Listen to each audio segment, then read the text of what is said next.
Workout Wednesday. Today we're going to show you how to use the box. These are very popular in gyms, but we never do box jumps. We do single leg step-ups. So Yasmin and Chris are doing the exercise now. If you look, Yasmin's toes as the support. It's really important to keep these toes up off the floor, so you then just concentrate on that top leg. Okay? And then you can see what we're trying to do is make sure that the knee and hip are in line, and it's harder than it looks. You normally do 5 on each side. And then you can make the box slightly higher.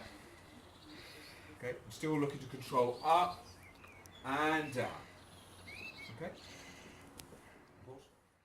Okay, and then if you want a challenge, you see how high the knee is towards my chest? It's a lot harder now to do that with control, going up and down